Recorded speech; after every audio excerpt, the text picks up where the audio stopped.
요새 황정민 씨 이름 뒤에 붙는 수식어가 굉장히 여러 개가 있는데요.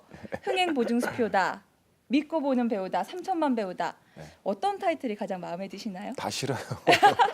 그럼 좀 어떤 황정민으로 그냥 배우죠, 불려주셨으면 뭐 좋겠다. 배우 황정민이죠. 뭐 제가 그렇게 하고 싶어서 되는 게 아니잖아요. 관객분들이 영화를 보시고 좋아해 주셔서 그렇게 된 거지. 제가 뭐 잘나서 그렇게 된 건 아니고요. 네. 아무튼 제 인생에서 2015년이라는 해는 잊을 수 없는 해인 것 같아요. 열 손가락 깨물어서 안 아픈 손가락 없다고 하지만 좀 이렇게 잘된 영화와 흥행에 실패한 영화 배우에게 다르게 기억되는지 그 부분도 저희가 좀 궁금하거든요. 아, 근데 그거는 저는 똑같아요. 잘된 영화여서 더 좋고 안 된 영화여서 그게 아니라 어쨌든 그 촬영할 때는 그 인물에서 그 얘기 안에서 관객들한테 어떤 좋은 선물을 해드린다라는 느낌으로 정말 미친 듯이 열심히. 집중해서 찍거든요. 그렇기 때문에 저한테는 예, 그것만 저는 제일 좋은 것 같아요. 자, 이번엔 영화 히말라야 얘기를 좀 나눠보도록 하겠습니다. 네팔에 다녀오셨어요. 네. 촬영 때문에 처음 가신 건가요? 그쵸. 촬영 때문에 처음 그런. 해발 몇 미터까지 올라가셔서 촬영을 하셨나요? 저는 5,000m까지는 올라갔었어요. 5,000m요.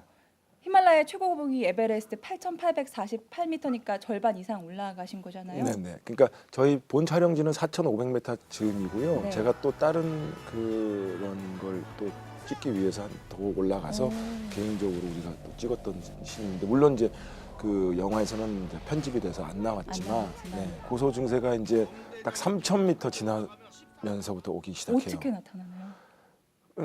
일단 호흡이 그러니까 숨을 쉬면 기분 좋게 이렇게 호흡이 싹 들어갔다 내쉬는 듯한 느낌이 아니라 뭔가 이렇게 숨을 좀 덜 쉰 듯한 느낌이 있어요. 근데 왜 그러니까 100m를 전력 질주를 하잖아요. 네. 그러면 우리가 호흡을 하지 않습니까? 그러면은 그 100m 전력 질주 한 다음에 그 호흡하는 느낌이 있죠. 네. 그런 벅찬 막 예. 숨이 차는 네, 그 그런 느낌들이 느낌으로 이제 조금 하루 종일 있어야 네, 되는 24시간 오죠. 배우분들뿐만 아니라 또 스태프들까지 다 해서 황정민 씨가 대장 역할을 하셨다고 들었습니다. 좀 책임감이 막중하셨을 것 같은데. 아니요, 역할 자체가 어몽길 대장 역할이니까요. 네. 자연스럽게 또 대장 역할이 되더라고요. 또 선배이기도 그 나이가 또 선배 형 소리를 듣는 나이가 돼서요. 어쨌든 저희는 이 작업을 하면서 사고가 나기 위해서 이 작업을 하는 건 아니잖아요. 그렇죠, 안전해야죠. 그래서 철저하게 그래서 정말 단 한 사람도 다치는 사람 없이 안전하게 작업을 끝내기 위해서 제가 대장 역할을 했죠. 조심. 그래서 더 책임감이 막중하셨을 것 같은데 가장 힘들었던 순간 히말라야에서 어떤 순간을 꼽을 수 있을까요? 내가 힘들더라도 힘들다라는 티를 못 내는 게 제일 힘들었어요. 진짜 대장다운 발언인 것 같습니다. 반대로 그렇다면은 히말라야에서 며칠 동안 계셨을 텐데 이 순간은 정말 기억에 남는다. 정말 아름다운 순간이었다. 이것 때문에 다시 그 산을 찾고 싶다. 자연이라는 있죠. 자연이라는 게 얼만큼 위대하다는 거를 저희는 맨날 그 빌딩 숲에서 그냥 이렇게 아웅다웅 살잖아요. 맞아요. 근데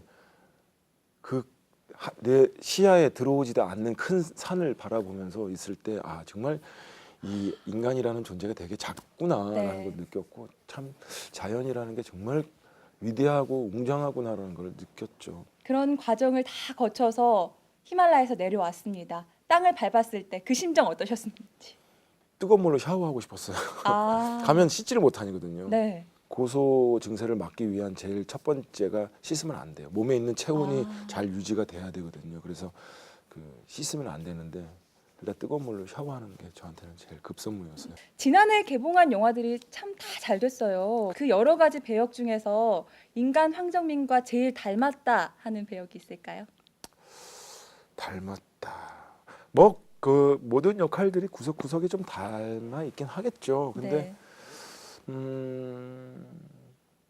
베테랑에서 그 제 아내한테 하는 그 방에서 하는 씬이 있어요. 뭐 이렇게 잔소리 하니까 발 닦고 들어가라 그러는데 발 안 닦고 왜 들어가고. 벽에다 문지르고 하는 네. 그런 것들, 그다음에 아이한테 하는 행동들, 그런 것들은 저랑 거의 비슷하죠. 아, 똑같아요. 집에서 네. 실제로 발 잘 안 닦고 아니, 양말 벗어놓으라 그러면 뒤집어서 네. 벗어놓고 네, 네, 이런 네. 아버지시군요. 싫거든요. 자꾸 시키면 짜증 나거든요. 아, 그럼 내려와야지. 거기서 삽니까? 자, 이번에는 영화 속 명대사로 보는 황정민 씨에 대한 이야기 좀 더 깊이 들어가 보도록 하겠습니다. 국제시장의 명대사 하면 저는 이게 제일 딱 떠오르거든요. 제가 한번 해보겠습니다. 내는 그래 생각한다. 힘든 세월에 태어나가 이 힘든 세상 풍파를 우리 자식이 아니라 우리가 겪은 게 참 다행이라고. 네. 이 대사 기억나시나요? 네, 그럼 기억나죠. 이렇게 하면 되는 거 맞나요? 그건 아닌 것 같아요. 죄송합니다. 자, 이렇게 우리 시대의 참 굳센 아버지 상을 덕수역이었죠. 네. 참 잘 그려내셨는데, 그렇다면 진짜 아버지 황정민 아들 있으시잖아요. 그렇죠. 몇 점 정도 줄 수가 있을까요? 그 아이한테 물어봐야겠는데 모르겠어요. 몇 점 줄지는. 근데 저는 어쨌든 100점을 받으려고 노력을 하는데 네. 걔 입장에서는 딱히 뭐 한 50점 줄래나. 아, 어쩌면 더 점수가 높을 것 같기도 한데 아들분에게 실제로 내 아들을 위해서 덕수처럼 모든 것을 다 희생하실 수 있다라고 생각하시나요? 그럼요. 지금 이 세상에 이 땅에 사는 아버지라면 당연한 거 아닌가요? 자식을 위해서는 뭐 눈에 넣어도 안 아플 자식인데요. 자, 그럼 베테랑에서의 명대사 한번 꼽아보겠습니다. 당연히 이거겠죠. 우리가 돈이 없지 가오가 없어? 이거잖아요. 네. 참 많은 관객분들이 이 대사에서 카타르시스를 느꼈다. 제가 읽으면 안 될까요? 그냥 차라리 내가 읽는 게 나을 것 같은데. 죄송합니다. 한번 해주시겠어요? 아니 농담이에요. 한 번만 해주세요. 이 대사는 우리가 실제로 돈이 없지 가오가 없냐? 와. 이런 거죠. 이 대사였죠. 네. 이 대사에서 많은 관객분들이 참 카타르시스를 느꼈는데 실제로 황정민 씨도 연극 생활을 하셨고요. 좀 어려운 시기도 많았었는데 네. 돈이나 어떤 상황 때문에 내 자존심을 버려야 했던 기억 있을까요? 자존심은 그렇게 저는 제가 좋아하는 일을 했기 때문에 돈에 대해서 크게 연연하지 않았어요. 지금도 마찬가지고요. 그냥 제가 이 일하는 게 너무너무 행복했었어요. 어릴 때부터. 그 내가 좋아하는 일을 행복하게 하면 그 돈이라는 건 자연스럽게 언젠가는 따라오게 될 것이라고 저는 믿었기 네. 때문에 지금까지 하고 있는 거고요. 근데 30대 때 그러니까 영화 하기 전에 한번 제가 하고 있는 일을 접어야 되겠다는 생각을 한 적이 있었어요. 그러니까 어떤 때? 그러니까 이제 그때 한참 다 국민들도 힘들고 하고 IMF 터졌을 때인데요. 저는 장남이었고요. 그다음에 내가 이 정도로 내가 좋아하는 거 했으면 네. 가족을 위해서 이제는 좀 내 거를 접고 가족을 위해서 조금 살아야 되지 않나라는 생각을 한 적이 있었죠. 그런데 그 위기를 어떻게 또 극복하시고? 그래서 모든 걸 이제 접고 하는 차에 참 그러니까 그 신이 참 감사한 게 그때 와이키키라는 영화가 캐스팅이 된 거예요. 와이키키 브라더스. 예, 와이키키 네. 브라더스가 첫 캐스팅이 주연작이셨죠? 네. 그래서 지금까지 영화를 하게 된 거죠. 아. 아마 그게 캐스팅이 안 됐으면 제가 다른 일로 하고 있었겠죠. 네. 네. 실제로 요새 뭐 수저계급론 얘기도 나오고요.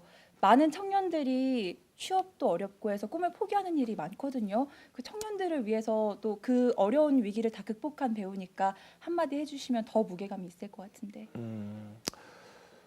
그 감히 제가 그런 얘기를 하는 게 조금 아무튼 못 믿어도 그래도 제 얘기를 조금 들어주신다면 네. 제일 중요한 건 자기가 하고 싶은 일을 하는 게 얼마나 중요한지는 지금 당장은 모르겠지만 시간이 지나면 그걸 알 수 있습니다. 그러니까 그 절대로 포기하지 않았으면 하는 바람입니다. 네, 시간이 다 말해줄 것이다. 참 많이 와닿는 말인 것 같습니다. 작품을 고르실 때 특별히 중요하게 생각하시는 부분이 있을까요? 맞아요. 제일 중요한 게 어떻게 이거를 책을 선물하는데 네. 저는 관객분들한테 책을 선물한다고 생각하거든요. 좋은 책을 선물할 때 책 선물하기 힘들잖아요. 솔직히 그렇죠. 취향들이 다 틀리니까. 네, 이 사람은 어떤 책을 네. 좋아할까? 근데 이 책은 누구나 읽어도 다 좋아할 것이다라는 어떤 그 책이라는 게 분명히 있잖아요. 네. 네, 그래서 좋은 책이 있으면 무조건 저는 합니다. 역할이 작든 크든. 요새 SNS에 보면은 이렇게 우리, 황정민 씨 예. 얼굴이 담긴 포스터를 가면처럼 쓰고 네, 사진을 네. 찍어 올리는 게 유행이더라고요. 네. 이번에는 잎을 한번 보여드려 볼게요. 좀 아직 히말라야가 벌써 700만 관객을 돌파했지만 아직 히말라야를 안 보신 분들을 위해서 반대로 눈이 얼굴을 네, 예. 이렇게 그래서 할까요? 다시 어몽길 대장으로 분해서 히말라야 추천사를 좀 해주신다면. 추천사요? 네. 네, 아무튼 이 영화는 인간에 대한 얘기입니다. 예. 자연이 주는 위대함이 있지만 그 위대함을 주는 건 결국 인간과 인간과의 사이에서 더 큰 어떤 에너지를 주는 게 전 이 영화의 주제 의식이라고 생각하거든요. 아무튼 네, 인간에 대한 얘기니까 꼭 한 번 더 보러 와주시길 바랍니다. 네. 오늘 비슷해요? 근데? 똑 닮았습니다. 오늘 이 추천사 듣고 많은 분들이 또 히말라야 영화 보실 것 같습니다. 흔히들 인생을 산에 많이 비유를 합니다. 그렇죠? 네. 배우 황정민이 아니라 인간 황정민으로서 앞으로 정복하고 싶은 산, 오르고 싶은 산 어떤 것들이 남았을까요? 인간 황정민요? 네. 배우 말고 제 삶의 산은 뭐 가족의 아빠로서의 좋은 산이 분명히 필요한 것 같고요. 그 다음에 제가 늘 방송에서 얘기했지만 배우로서 제 인생에 다 하고 싶지 않다라는 생각이 있어요. 수많은 직업들이 있잖아요. 네. 그래서 어느 순간 제가 앵커가 될 수도 있어요. 어이구 긴장해야 되겠는데요. 그리고 어느 순간 네. 뭐 카메라맨도 될 수도 있고 어느 순간 뭐가 될 수 있다라는 게 분명히 저는 그래서 늘 꿈꿔요. 제가 또 배우 말고도 잘할 수 있는 게 뭔지에 대해서요. 마음만 먹으면 못 오를 산이 없다라는 얘기인데 황정민 씨가 올해 다음 산 또 거뜬히 정복하실 것 같습니다. 3천만 배우 황정민 씨 만나봤습니다. 오늘 말씀 고맙습니다. 감사합니다.